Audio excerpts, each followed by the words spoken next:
Children, अब हम लोग पढ़ेंगे ब्लॉक टैकल सिस्टम यानी कॉम्बिनेशन ऑफ पुलीज। तो एक सेकंड में जल्दी से याद करो कि हम लोगों ने फिक्स्ड और मूवेबल पुली में क्या खास बातें सीखी थी। फिक्स पुली में हम लोग यहाँ से जब हाथ से इस रोप को नीचे पुल करते थे तो उसे हम कहते थे एफर्ट, ठीक है ना। अब जितना एफर्ट, जितना फोर्स हम स्ट्रिंग पर लगाते थे, स्ट्रिंग हमारे हाथ पर उतना ही फोर्स उल्टी डायरेक्शन में लगाती थी। स्ट्रिंग के फोर्स को हम किस नाम से बुलाते हैं? Tension force.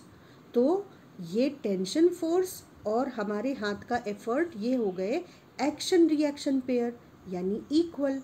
तो फिक्स्ड पुली में effort is equal to tension force. और यहाँ पर देखो, यहाँ पर ग्रेविटेशनल पुल लोड को नीचे एल न्यूटन फोर्स से अगर खींच रहा है तो ये स्ट्रिंग को इतने ही फोर्स से नीचे पुल करता है। तो स्ट्रिंग इक्वल फोर्स से लोड को ऊपर पुल करती है। ये भी एक्शन रिएक्शन पेयर हो गए और स्ट्रिंग के फोर्स को हम टेंशन फोर्स बोलते हैं। सेम स्ट्रिंग है, मासलेस है, तो ये टेंशन फोर्स जो यहाँ पैदा हुआ ये पूरी स्ट्रिंग में सेम रहेगा। तो यहाँ पर लोड एल न्यूटन फोर्स से इसने स्ट्रिंग को नीचे खींचा, तो स्ट्रिंग ने इक्वल ऑपोजिट फोर्स से लोड को ऊपर खींचा। क्योंकि स्ट्रिंग के फोर्स को हम टेंशन कहते हैं और लोड को हम एल न्यूटन फोर्स से रिप्रेजेंट कर रहे हैं, तो यहाँ पर ये दोनों भी एक्शन रिएक्शन पेयर हुए और लोड भी इक्वल टू टेंशन फोर्स हो गया। तो मैकेनिकल एडवांटेज सिंपली हो गया load upon effort, that is 1। तो यहाँ पे लोड और एफर्ट इक्वल है, जितना एफर्ट लगाया उतना लोड ऊपर खींचेंगे। और इसके अलावा एक और भी बात जो बहुत सिंपल है और हमने इसे प्रैक्टिकली एक्सपेरिमेंट और एक्टिविटीज़ में करके देखा था पिछले क्लासेस में, कि जितना एफर्ट नीचे आएगा उतना डिस्टेंस लोड ऊपर जाएगा। तो वेलोसिटी रेशियो थी जितना एफर्ट नीचे आया क्योंकि उतना ही लोड ऊपर जाएगा, तो अगर x सेंटीमीटर एफर्ट नीचे आया तो x सेंटीमीटर ही लोड ऊपर जाएगा, यानी वेलोसिटी रेशियो भी 1। और ये आइडियल पुली के लिए था। एक बार जल्दी से रिकॉल करो आइडियल पुली कैसी होती है। ये जो पुली की डिस्क है ये बिल्कुल मासलेस है और इस डिस्क और स्ट्रिंग के बीच में कोई फ्रिक्शन नहीं है। इस स्ट्रिंग का भी मास नेग्लिजिबल है और इस ब्लॉक और डिस्क के बीच में भी कोई फ्रिक्शन नहीं है। इतनी सारी कंडीशन के बाद ये आइडियल केस था और जिसमें मैकेनिकल एडवांटेज 1 था, वेलोसिटी रेशियो भी 1 थी। प्रैक्टिकली आपको याद है कि मैकेनिकल एडवांटेज 1 से हमेशा कम होगा। एफिशिएंसी जो कि mechanical advantage upon velocity ratio होती है वो 100% से हमेशा कम होगा, लेकिन वेलोसिटी रेशियो हमेशा 1 बना रहेगा। वेलोसिटी रेशियो पर इस आइडियल कंडीशन के होने या ना होने का कोई फर्क नहीं पड़ता है, ये बात भी हमको ध्यान रखनी है। तो फिक्स पुली तो हमने रिवाइज कर ली, जल्दी से मूवेबल पुली भी रिवाइज कर लेते हैं। अब मूवेबल पुली में जब हम स्ट्रिंग को एफर्ट ई न्यूटन से ऊपर खींचते हैं तो स्ट्रिंग हमारे हाथ को उतने ही फोर्स से नीचे खींचती है। अब स्ट्रिंग के फोर्स को तो हम टेंशन फोर्स बोलते हैं और एक्शन रिएक्शन पेयर है तो टेंशन और एफर्ट इक्वल हो गए, तो एफर्ट तो इक्वल टू टेंशन हो गया। लेकिन जब लोड और टेंशन में हम रिलेशन देखेंगे तो हमको ये देखना पड़ेगा कि कितना फोर्स ग्रेविटेशनल पुल का नीचे लग रहा है, इक्वल टू एल न्यूटन, ठीक है। और इस लोड को तुम देखो कि ये दोनों स्ट्रिंग्स मिलकर ऊपर संभाले हुए हैं, तो दोनों ही स्ट्रिंग्स इक्वल फोर्स से इस लोड को ऊपर की ओर खींच रही हैं। और क्योंकि स्ट्रिंग के फोर्स को हम टेंशन कहते हैं, आइडियल स्ट्रिंग है, तो जो टेंशन यहाँ प्रोड्यूस हुआ वो टेंशन पूरी स्ट्रिंग में सेम है। तो इस स्ट्रिंग की ब्रांच में भी टेंशन फोर्स ऊपर की ओर लग रहा है इसमें भी टेंशन फोर्स ऊपर की ओर लग रहा है और दोनों टेंशन फोर्स मिलकर इस लोड को संभाल रहे हैं।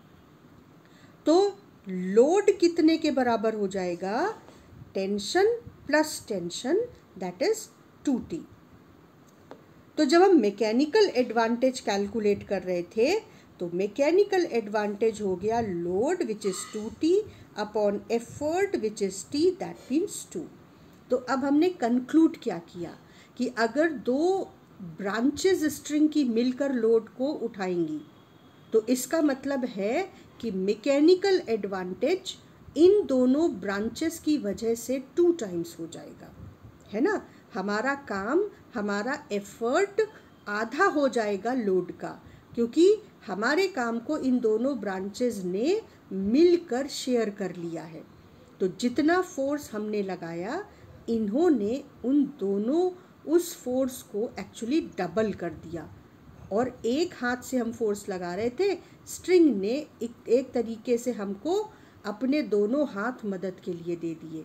इस तरीके से हम खुद को ये लॉजिक समझाएंगे और मैकेनिकल एडवांटेज इस पुली में डबल हो जाता है। वेलोसिटी रेशियो भी इंटरेस्टिंग ढंग से डबल हो जाता है। लास्ट क्लास में हमने इसको पूरी तरह से समझा था, लेकिन अब हम इसको लर्न भी कर लेंगे कि अगर दो ब्रांचेस इस पुली को मिलकर संभाले हुए हैं तो हमेशा ध्यान रखना कि अगर ये पुली 1 सेंटीमीटर ऊपर गई तो जो एफर्ट वाला पॉइंट है वो 2 सेंटीमीटर ऊपर जाएगा। इसको तो हमने एक्टिविटी के थ्रू करके भी देखा था। जिन बच्चों ने नहीं देखा है वो पिछले क्लासेस में इसको ठीक से समझ के फिर यहाँ वापस लौटो। तो अगर 2 ब्रांचेस हैं तो ये पुली अगर 1 सेंटीमीटर ऊपर गई तो एफर्ट 2x सेंटीमीटर ऊपर जाएगा, ठीक है। तो अब इस कॉन्सेप्ट को लेते हुए, और वेलोसिटी रेशियो फिर उसकी वजह से क्या हो जाएगा? वेलोसिटी रेशियो हो जाएगा displacement of effort upon displacement of load. अब एफर्ट तो अगर लोड गया x सेंटीमीटर ऊपर, पुली गई x सेंटीमीटर ऊपर, तो इसके साथ लोड भी x सेंटीमीटर ऊपर जाएगा। तो आपको याद रखना है कि एफर्ट पॉइंट कितना ऊपर जाएगा, इसका जस्ट डबल। जितनी ब्रांचेस उतने टाइम्स लोड के डिस्प्लेसमेंट से एफर्ट का डिस्प्लेसमेंट ज़्यादा होगा। तो यहाँ पे 2 ब्रांचेस हैं तो 2 टाइम्स x एफर्ट वाला पॉइंट ऊपर जाएगा। तो वेलोसिटी रेशियो भी 2 हो जाएगा। अब हम आते हैं कॉम्बिनेशन ऑफ पुली पर, मतलब 2 से ज़्यादा पुलीज। बच्चों इसे बोलते हैं ब्लॉक टैकल सिस्टम। अगर हम 2 से ज़्यादा पुलीस का कॉम्बिनेशन बनाना चाहते हैं, क्योंकि हम ज़्यादा हैवी लोड को ऊपर खींचना चाहते हैं, तो सिर्फ 1 या 2 पुलीस से काम नहीं चलेगा। तो हम 2 चीज़ों का इस्तेमाल करेंगे, एक तो ब्लॉक और दूसरा एक स्ट्रॉन्ग रोप जिसको हम बोलेंगे टैकल। और फिर इस अरेंजमेंट को क्या बोलेंगे? Block tackle system. तो अब ब्लॉक टैकल सिस्टम देखो ज़रा कैसा दिखता है। इसमें ये जो रॉड है इसे हम ब्लॉक बोलते हैं और ये 2 ब्लॉक्स हम लेते हैं, एक जो फिक्स रहेगा और एक जो मूव करेगा, ठीक। तो ब्लॉक हो गया। और एक स्ट्रॉन्ग रोप का यूज़ करेंगे जिसे हम टैकल बोलेंगे। दूसरा काम क्या करेंगे कि हम जो पुलीज हैं उनको, कुछ पुलीज ऊपर वाले फिक्स ब्लॉक से अटैच रहेंगी और कुछ पुलीज नीचे वाले मूवेबल ब्लॉक से अटैच रहेंगी। तो ये मूवेबल पुली का कॉम्बिनेशन, ये फिक्स पुलीज का कॉम्बिनेशन। अब यहाँ पर मैंने तुमको कई सारे पुलीज के अरेंजमेंट दिखाए और इन्हें कंपेयर करो, ध्यान से देखो। इसमें ऊपर और नीचे इक्वल नंबर ऑफ पुलीज हैं, इसमें भी इक्वल नंबर ऑफ पुलीज हैं, इसमें ऊपर ज़्यादा है और नीचे एक कम है, और इसमें भी एक ज़्यादा है ऊपर और नीचे इस ऊपर वाले से एक कम है, ठीक है। तो अब रूल समझो। अगर तुम इन अरेंजमेंट्स को ध्यान से देखो तो जब इक्वल नंबर ऑफ पुलीज ऊपर और नीचे वाले ब्लॉक में है और अगर हम नीचे वाले ब्लॉक से स्ट्रिंग को टाई करके और फिर पुलिस के ऊपर से ले जाते हैं तो एफर्ट ऊपर की ओर लगाना पड़ेगा, जो अनकंफर्टेबल है, इनकन्वीनियंट है। और अगर इक्वल नंबर ऑफ पुलिस में हम ऊपर वाले ब्लॉक से टाई करते हैं और फिर पुलिस के ऊपर से रोप को ले जाते हैं तो कन्वीनियंट डायरेक्शन में एफर्ट लगा पाएंगे। तो हमने क्या सीखा कि जब इक्वल नंबर ऑफ पुलिस होंगी तो हम स्ट्रिंग को ऊपर वाले ब्लॉक से टाई करके तब पुलिस के ऊपर से ले जाएंगे, क्योंकि हमें डायग्राम बनाने को आता है। तो हमें ये बात क्लियर होनी चाहिए। लेकिन अगर ऊपर वाले ब्लॉक में पुलिस ज़्यादा है और नीचे वाले ब्लॉक में कम, तो हम नीचे वाले ब्लॉक से टाई करके तब रोप को पुलिस के ऊपर से ले जाएंगे, तो हम नीचे की डायरेक्शन में कन्वीनियंटली एफर्ट लगा पाएंगे। तो आप पहले तो एक रूल समझो, हम कन्वीनियंट डायरेक्शन में अगर एफर्ट लगाना चाहते हैं तो ऊपर वाले ब्लॉक में या तो नंबर ऑफ पुलिस इक्वल हो या ऊपर वाले ब्लॉक में एक पुलिस ज़्यादा हो, तभी ये पॉसिबल है। तो रूल क्या है, अगर हमको 3 पुलिस दी जाए और कहा जाए अरेंजमेंट बनाओ, 4 पुलिस दी जाए, 5 पुलिस दी जाए, रूल क्या है, कन्वीनियंट डायरेक्शन में एफर्ट लगाने के लिए या तो पुलिस ऊपर और नीचे बराबर हो ब्लॉक्स में या ऊपर वाले ब्लॉक में एक ज़्यादा हो, तभी हम कन्वीनियंटली एफर्ट अप्लाई कर पाएंगे। और दूसरा रूल है कि अगर इक्वल पुलिस हैं तो ब्लॉक ऊपर वाले ब्लॉक से रोप को टाई करके तब अरेंजमेंट करेंगे, और अगर ऊपर वाले ब्लॉक में ज़्यादा पुलिस हैं तो नीचे वाले ब्लॉक से रोप को टाई करके और तब अरेंजमेंट फाइनलाइज करेंगे। आई होप कि ये नियम सबको समझ में आ गया होगा। तो अब हम लोग 3 पुलिस सिस्टम पर चलते हैं, क्योंकि 2 पुलिस सिस्टम हम समझ चुके थे। अब 3 पुलिस सिस्टम से 4 पुलिस सिस्टम और फिर 5 पुलिस सिस्टम को समझकर मैकेनिकल एडवांटेज, वेलोसिटी रेशियो और एफिशिएंसी कैलकुलेट कर लेंगे। तो आ जाओ 3 पुलिस सिस्टम पर। अगर 3 पुलिस दी गई हैं तो ऊपर वाले में 2 और नीचे वाले में 1 लगाएंगे। याद हो गया ये बात? क्यों? क्योंकि हमको एफर्ट को कन्वीनियंटली अप्लाई करना है। तो सिर्फ ये अरेंजमेंट ही वाइज और सूटेबल है। अच्छा, अब नीचे वाले पॉइंट से जब ऊपर ज़्यादा होगा तो नीचे वाले ब्लॉक से शुरू किया और रोप को इस तरीके से पुलिस से पास करते हुए अरेंज कर दिया। नीचे मूवेबल ब्लॉक से हमने लोड को भी कनेक्ट कर दिया। अब हमारा रूल नंबर 1, पहले हम एफर्ट देखें कितना है और फिर हम लोड देखें कितना है और फिर मैकेनिकल एडवांटेज कैलकुलेट कर लें। तो अब देखो, इस हाथ ने जब रोप को नीचे खींचा तो रोप ने हाथ को इक्वल फोर्स से ऊपर खींचा, तो एफर्ट किसके बराबर हो गया? टेंशन के बराबर हो गया, है ना। रोप का फोर्स टेंशन और मेरा फोर्स एफर्ट, तो effort is equal to T. अब यहाँ नीचे आ जाओ, देखो ग्रेविटेशनल पुल की वजह से जो नीचे की ओर फोर्स लग रहा है उसे हम बराबर L न्यूटन फोर्स यानी लोड से रिप्रेजेंट कर रहे हैं। तो अब इस लोड को कितनी स्ट्रिंग्स ने मिलके संभाल रखा है?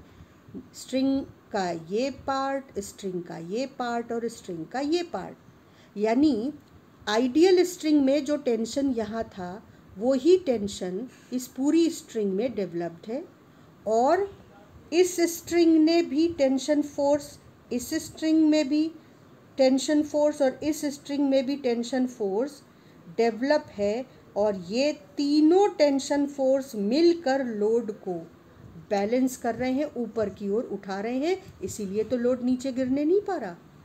तो कितने टेंशन फोर्सेस ने मिलकर लोड को संभाला हुआ है? 3। तो load is equal to 3T। अब इसको तुम अगर इस तरीके का अरेंजमेंट है तो एक छोटा सा शॉर्टकट भी बना सकते हैं हम कि 3 पुलिस थी, इसलिए 3 ब्रांचेस यहाँ पर इस लोड को संभाल रही हैं, और इसलिए यहाँ पर 3 आ गया, यानी जितनी पुलिस उतना नंबर यहाँ पर आ गया। ठीक है। तो अगर इस तरीके का सिंपल केस रहे, ये ध्यान रखना केस सिंपल है कि कुछ पुलिस फिक्स ब्लॉक में है और कुछ पुलीज मूवेबल ब्लॉक में है। तो 3 पुलीज अगर टोटल हैं तो 3 ब्रांचेज यहाँ दिख रही हैं और हमने समझ लिया कि लोड इज 3। अगर n होता तो यहाँ पे n इंटू टी हो जाता। अच्छा, तो अब मैकेनिकल एडवांटेज कितना हो गया, 3t डिवाइडेड बाई टी, यानी जितनी पुलीज उतना ही मैकेनिकल एडवांटेज आइडियल केस में। और जो वेलोसिटी रेशियो है वो कितना होगा, हमेशा ध्यान रखना है हमको, यहाँ पर अगर ये पुली x सेंटीमीटर ऊपर जाएगी तो हमेशा ध्यान रखना 3 ब्रांचेस हैं अगर, तो ये एफर्ट वाला पॉइंट 3x नीचे जाएगा।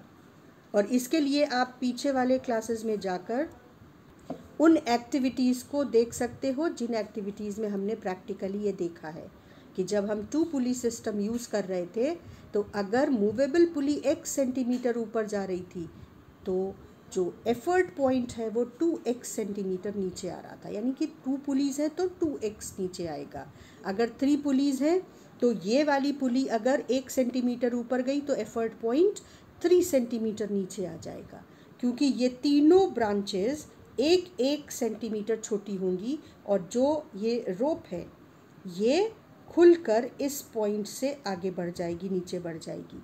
तो इस पॉइंट को आप वहाँ जाकर ठीक से समझ लोगे तो भी अच्छा है, और नहीं तो इस पॉइंट को इस तरह से लर्न करेंगे कि 3 ब्रांचेस हैं, तो अगर ये 1 सेंटीमीटर ऊपर गई पुली और इसके साथ ये लोड भी 1 सेंटीमीटर ऊपर गया तो एफर्ट पॉइंट 1 2 3x डिस्टेंस नीचे आएगा।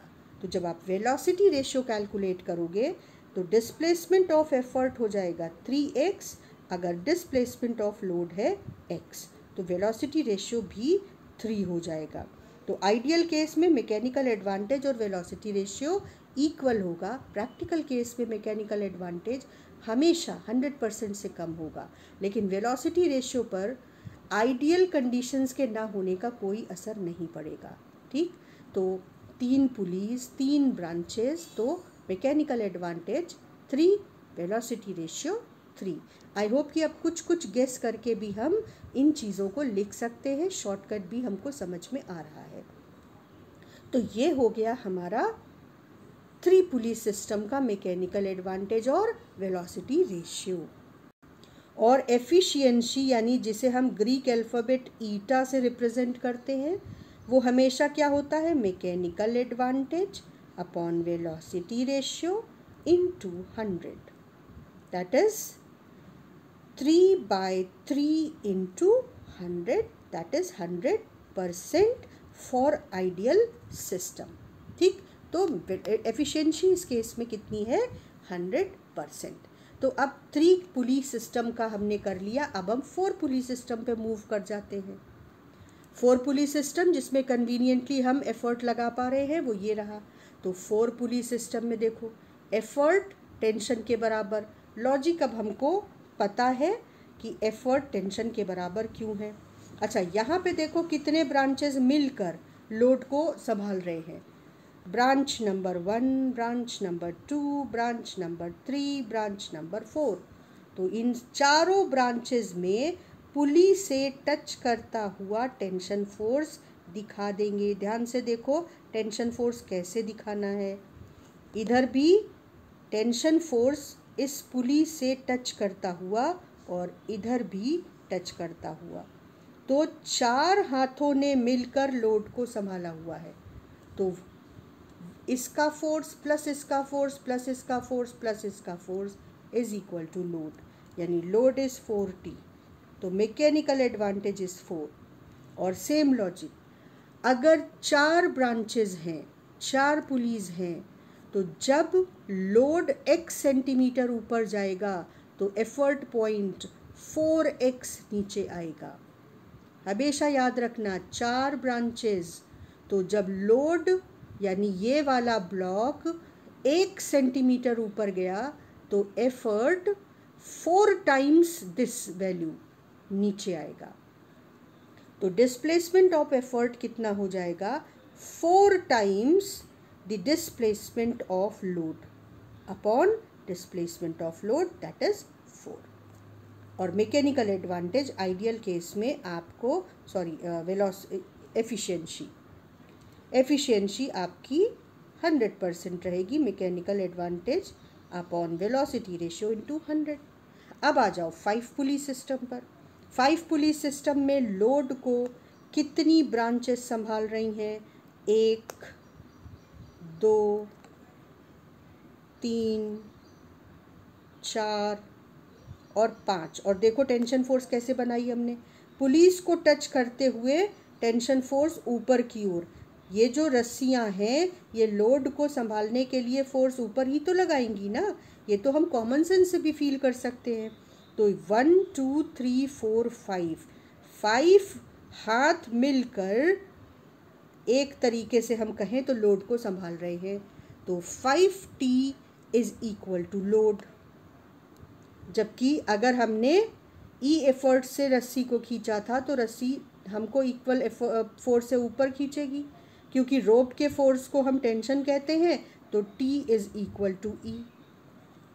तो mechanical advantage 5, velocity ratio same logic.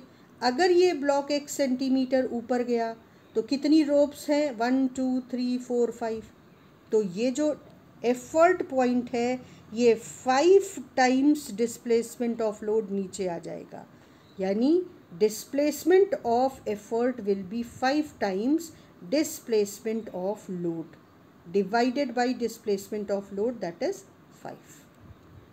और एफिशिएंसी इस केस में भी कितना हो जाएगा? 100%। और प्रैक्टिकली आप हमेशा याद रखेंगे कि एफिशिएंसी लेस देन 100% होगा। तो ये हो गया हमारा ब्लॉक टैकल सिस्टम। डायग्राम कैसे बनाएंगे, कैसे टेंशन फोर्सेस लगाएंगे, कैसे एफर्ट पॉइंट पर एफर्ट को नीचे की ओर पुल करता दिखाएंगे, जबकि रोप का हाथ पर जो फोर्स है वो इस हाथ को टच करते हुए जो वेक्टर रोप का जो फोर्स वेक्टर है वो देखो कैसे बनाया। टेंशन फोर्स रोप का हाथ से स्टार्ट हुआ, टेल और वेक्टर का हेड ऊपर की ओर। स्ट्रिंग हमेशा लोड को ऊपर की ओर फोर्स लगाकर खींचती है ऊपर की ओर, तभी लोड नीचे गिरता नहीं है। ग्रेविटी हमेशा लोड पे नीचे की ओर फोर्स लगाती है, और उस वेक्टर को हम इस तरीके से एक एरो से दिखाते हैं जिसका टेल इस लोड के सेंटर पे होता है और हेड नीचे की ओर होता है। तो ये जो टेक्निकल पॉइंट्स हैं ये ध्यान से देखकर बनाना है, प्रैक्टिस करनी है और कैलकुलेशन भी सीखना है। अगले क्लास में हम लोग कुछ बढ़िया इंटेलेक्चुअल टाइप, थोड़े से डिफ़िकल्ट टाइप कॉम्बिनेशंस पुली के करेंगे। तो वो जो बच्चा करना चाहता है वो एक्स्ट्रा क्लास ले सकता है, और जिसको उस डिफ़िकल्ट पार्ट में इंटरेस्ट नहीं हो वो अगले टॉपिक पर मूव कर सकता है। अगला टॉपिक हमारा, हम 2 टॉपिक शुरू करेंगे, वर्क पावर एनर्जी और रिफ्रैक्शन।